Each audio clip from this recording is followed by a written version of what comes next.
Pada tanggal 15 Agustus 1945, Kaisar Hirohito memerintahkan penghentian permusuhan terhadap sekutu. Setelah sebelumnya, yaitu pada tanggal 14 Agustus 1945, sekutu menjatuhkan bom atom di kota Hiroshima dan Nagasaki. Berita tentang gencatan senjata yang dilakukan oleh Jepang ini disiarkan di radio Jepang dari Tokyo. Ternyata siaran tersebut tertangkap di Indonesia dan Sultan Syahrir mendengarnya. Selamat pagi pendengar setia. Kami membawa berita utama yang mengguncang dunia. Amerika telah menjatuhkan bom di kota Hiroshima dan Nagasaki, dan Jepang telah menyerah pada sekutu tanpa syarat apapun. Ini harus kuberitahukan ke pemuda yang lainnya. Apakah kalian sudah mendengar berita kekalahan Jepang? Belum, Bu. Benarkah itu apa yang terjadi dengan Jepang? Dari yang kudengar, sekutu telah menjatuhkan bom di kota Hiroshima dan Nagasaki. Oleh sebab itu, Jepang melakukan gencatan senjata. Kalau begitu, berarti kita harus segera memproklamirkan kemerdekaan. Benar itu, Jepang sudah tidak ada wewenang lagi di negeri kita. Kita harus segera memanfaatkan momentum ini. Baik. Setelah mendengar berita kekalahan Jepang, Khairul Saleh segera merencanakan pertemuan dengan anggota golongan muda lainnya untuk membicarakan masalah proklamasi kemerdekaan. Pertemuan ini dilangsungkan di Jalan Pegangsaan Timur nomor 17 Jakarta pukul 20 waktu Indonesia Barat. Teman-teman sekalian, sudahkah kalian mendengar berita tentang kekalahan Jepang? Belum kawan, dari mana kau tahu tentang itu? Barusan saya dan Sukarni berkumpul dengan Syahrir. Ia mendengarkan siaran radio Jepang untuk membahas masalah itu. Berarti negeri kita sekarang dalam hukum obor.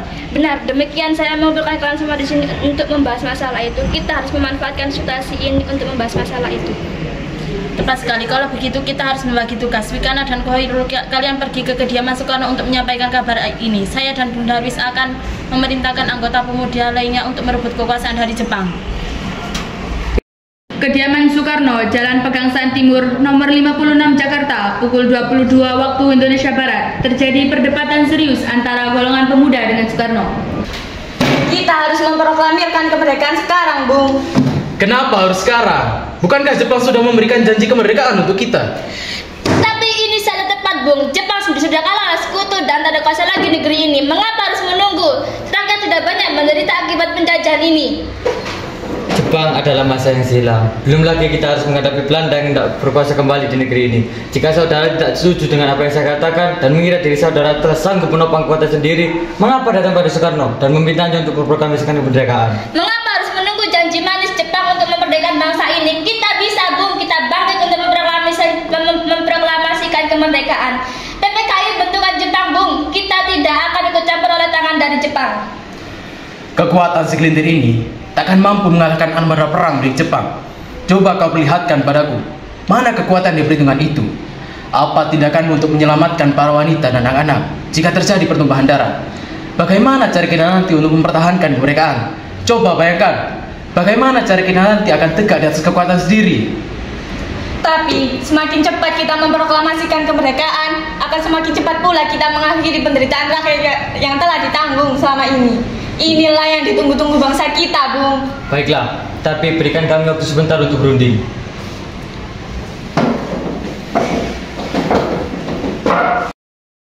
Kemudian, para anggota golongan tua yang berada di kediaman Soekarno langsung membicarakan permasalahan tersebut. Bagaimana ini? Para pemuda menurut kita untuk segera memproklamasikan kemerdekaan. Tapi, kita tidak boleh gegabah, Bu. Kita harus mempersiapkannya semua dengan matang, agar tidak terjadi sesuatu yang tak diinginkan. Saya setuju. Menurut saya yang terpenting sekarang adalah bagaimana cara menghadapi tentara Jepang yang ingin menguasai kembali negeri ini. Selain itu, masalah kemerdekaan bisa kita bahas nanti pada sidang PPKI 18 Agustus mendatang.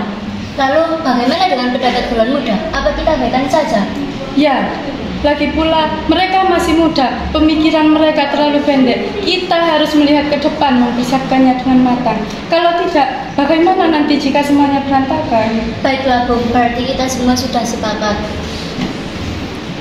Setelah selesai berunding, para golongan tua segera menemui para anggota golongan muda yang menunggu di luar ruangan.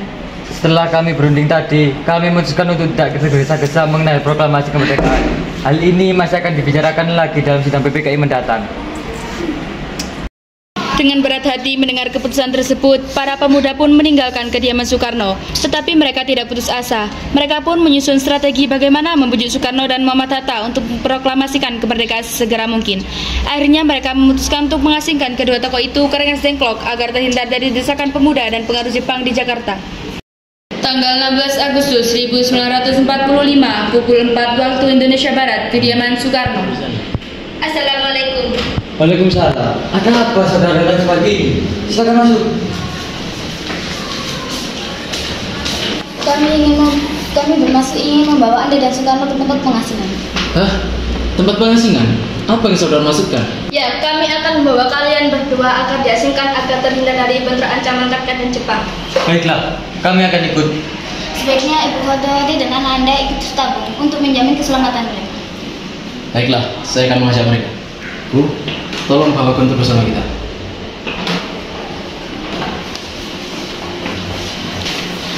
Hilangnya Soekarno dan Muhammad Hatta secara misterius pagi itu menimbulkan kepanikan di kalangan para pemimpin di Jakarta. Peristiwa ini baru diketahui oleh Mr. Ahmad Subarjo pada pukul 8 pagi. Apakah saudara tahu di mana keberadaan Soekarno dan Hatta? Maaf, kami tidak tahu, Bu. Katakanlah kepadaku di mana mereka sekarang. Aku akan menjamin keselamatan mereka hingga kembali ke Jakarta. Dan aku akan menjamin kemerdekaan untuk kalian esok harinya. Akankah Anda bersumpah untuk hal itu? Kau bisa percaya pada aku, Nak? Baiklah, kami akan menunjukkan tempatnya di Rengas Dengklok. Hei, Nak. Maaf saya, Pak. Tolong antarkan kami ke Rengas Dengklok. Kalau begitu saya antarkan. Mari. Perundingan dengan Soekarno di Rengas Dengklok. Nah, sekarang jelaskan, mengapa saudara membawa kami ke sini? Maaf Pak, perancangan kami, Bung. Ini demi keselamatan Anda. Kami ingin membicarakan masalah proklamasi kembali. Bukankah tempo hari sudah kami katakan kepada kalian, masalah proklamasi masih akan dibicarakan lagi dalam sidang PPKI. Memang benar adanya, tetapi kami sama berpendapat PPKI bentukan lembaga Jepang, Bung. Kita sudah sepakat tadi untuk tidak melaksanakan tanpa campur tangan dari Jepang. Pendapat itu benar. Namun kita masih terlalu dini untuk mempersiapkan proklamasi. Selain itu, kita belum siap dan masih membutuhkan bantuan dari Jepang. Bagaimana bila perkataan Jepang tentang kemerdekaan bangsa kami hanya janji manis belaka? Apa yang akan Anda lakukan? Apakah akan selamanya menunggu janji itu? Bu, kita harus segera memproklamasikan kemerdekaan sekarang juga. Demi rakyat yang sudah bertahun-tahun terbelenggu oleh penjajahan di tanah air mereka sendiri, mereka berhak bebas. Sekaranglah saatnya. Tenang saudara sekalian, mari kita bicarakan hal ini dengan kepala dingin. Tidak perlu ada ketegangan, oke? Singgih membawa Soekarno dan Muhammad Hatta menjauh dari perdebatan itu. Kemudian mereka berunding. Saya mengerti yang Anda berdua pikirkan mengenai masalah proklamasi ini. Kita memang belum mempertimbangkan semuanya dengan matang. Tapi saya yakin kita dapat bangkit dan memanfaatkan situasi ini. Kesempatan tidak akan terulang kali, Bung. Apa yang mereka katakan benar adanya. Dan saya mendukung mereka. Tetapi, akankah kita bisa? Akankah semua ini mungkin dilakukan? Tentu mungkin, Bung. Asal kita berusaha, tentu akan temukan jalan keluarnya. Lagi pula, para pemuda di Jakarta sedang menyiapkan strategi pertahanan untuk mencegah serangan dari Jepang maupun sekutu lain yang tidak menerima proklamasi bangsa kita. Baiklah, saya setuju. Kita akan memproklamasikan kemerdekaan tanpa campur tangan Jepang. Pada pukul 17.30 waktu Indonesia Barat, rombongan dari Jakarta tiba di Rengas Dengklok untuk menjemput Soekarno dan Muhammad Hatta. Syukurlah kalian semua baik-baik saja. Jadi bagaimana keputusannya? Kami setuju kemerdekaan Indonesia akan dilaksanakan tanpa campur tangan Jepang. Lalu kapan kita akan melaksanakannya? Bagaimana jika besok para pemuda di Jakarta sudah bersiap? Jika mungkin, ya, kita akan melaksanakannya esok pagi. Selesailah perundingan di Rengas Dengklok. Semua anggota golongan tua maupun muda kembali ke Jakarta untuk membahas lanjut rencana proklamasi kemerdekaan tanggal 17 Agustus 1945. Tanggal 16 Agustus 1945 pukul 23 waktu Indonesia Barat, rombongan tiba di Jakarta. Bagaimana cara kita membicarakan naskah proklamasi untuk mendeklarasikan kemerdekaan? Kita harus membahasnya itu esok hari. Lagi pula tentara Jepang tidak akan mengizinkan kita untuk membahas masalah itu. Apalagi kita sedang merencanai proklamasi. Saya punya ide. Bagaimana jika kita meminjam rumah perwira Jepang Laksamana Maeda? Baiklah. Rombongan kemudian berangkat ke rumah Laksamana Maeda di Jalan Imam Bonjol nomor 1. Saya Suminasa itu Soekarno. Konyawago Melka Okashi Ashita Konaware Rukaritsu Hanyo Sebasa Insudesu. それは本当ですか？その場合は中に入ってください。この話は聞いてても嬉しく思います。必要なスペースはこれをください。先には休むよ。ありがとうございます。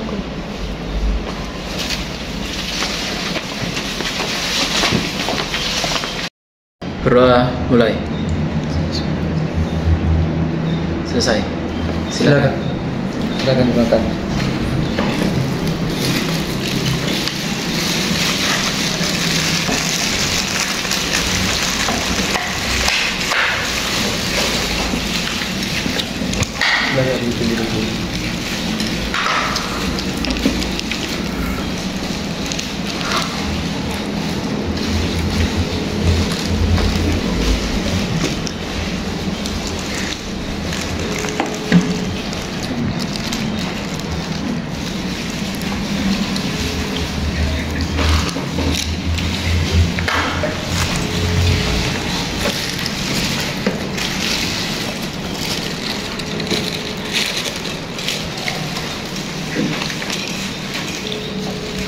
Permusuhan teks proklamasi dilakukan di Rumah Makan Maeda. 3 eksponen pemuda yaitu Sukarni, Sudiro, dan Bemdia menyaksikan Soekarno, Muhammad Hatta, dan Mr. Ahmad Subarjo membahas permusuhan naskah proklamasi. Acara permusuhan naskah proklamasi berjalan lancar. Tidak ditemukan kesulitan untuk menemukan rumusan yang tepat. Sebagai hasil pembicaraan mereka bertiga, diperolehlah rumusan yang ditulis tangan oleh Soekarno. Pada tanggal 17 Agustus 1945 pukul 4 waktu Indonesia Barat, dibacakanlah rumusan naskah proklamasi untuk yang pertama kalinya di depan para hadirin yang berada di Rumah Maeda, yang langsung disetujui. Namun kemudian timbullah persoalan tentang siapa saja yang akan menandatangani naskah proklamasi. Menurut saya, naskah ini jangan ditandatangani oleh PPKI. Memang kenapa? Lantas siapa yang akan menandatangani? PPKI kan bentukan lembaga Jepang. Kita sudah sepakat tadi tidak akan ikut campur tangan dari Jepang. Kau benar, Nak. Bagaimana ini, Bung? Adakah dari kalian semua yang punya pendapat untuk menyelesaikan masalah ini? Saya. Bagaimana jika naskah ini ditandatangani oleh hadirin yang datang saat ini, seperti Amerika ketika menandatangani teks deklarasinya? Jangan. Kita tidak boleh meniru. Kita harus berbeda dari bangsa lain. Lalu bagaimana, Bung Karno? Karena ini semua berkat jasa-jasa Indonesia, berarti atas nama bangsa Indonesia. Saya setuju dan saya punya usul. Yang menandatangani cukup 2 orang saja, yaitu Anda dan Bung Hatta sebagai wakil dari bangsa Indonesia. Bagaimana? Usul yang bagus.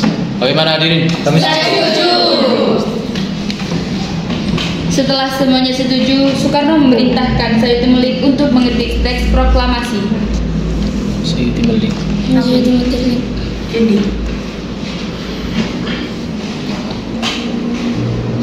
Tolong jaga teks proklamasi ini. Jagalah dengan baik-baik. Baik, Bu. Sayuti Melik pun mengetik teks tersebut. Semua persiapan proklamasi rampung pada pukul 4.30 waktu Indonesia Barat. Lalu semua hadirin pulang ke rumah masing-masing dengan perasaan gembira. Kemudian para pemuda mengirimkan kurir-kurir untuk menyampaikan bahwa saat proklamasi telah tiba. Mereka juga mengatur pelaksanaan penyiaran berita proklamasi kemerdekaan, menyebarkan beberapa pamflet ke penjuru Jakarta dan sekitarnya.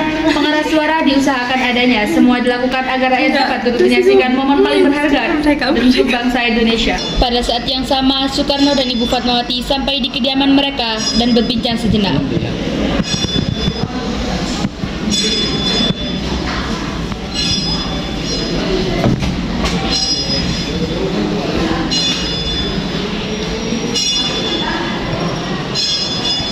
Terima kasih.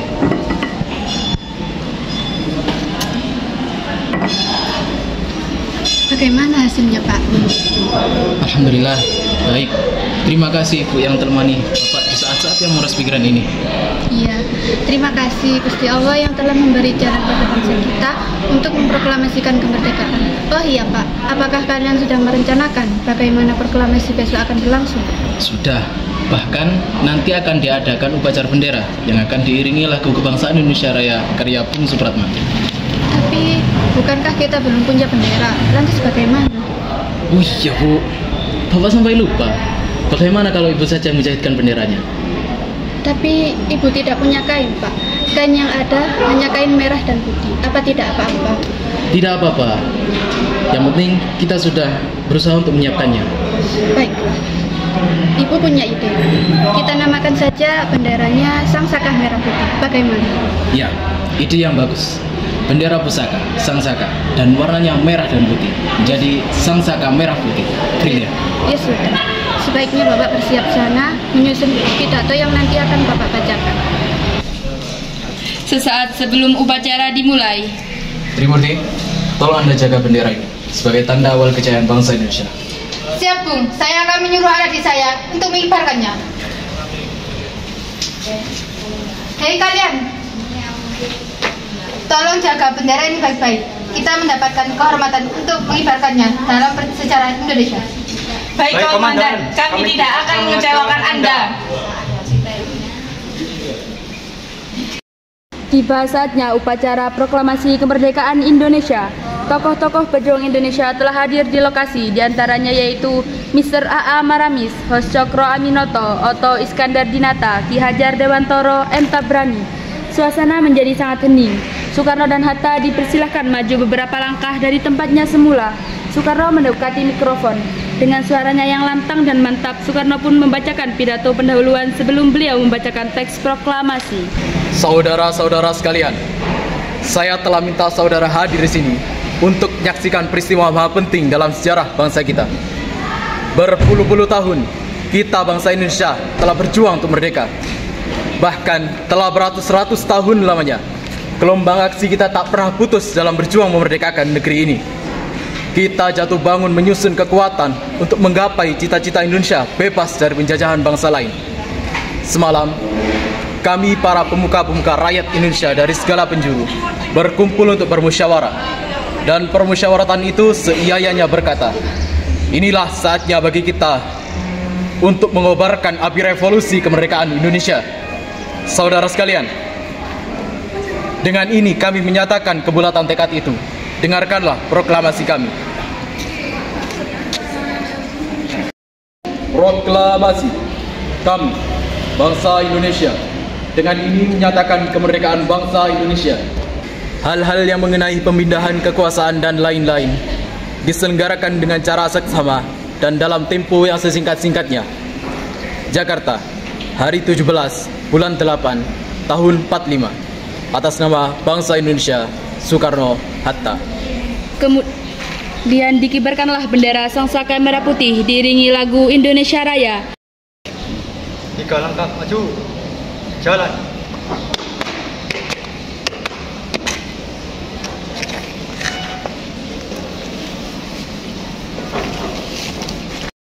Bendera siap. Kepada sangsaka merah putih, hormat, gerak.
Merdeka!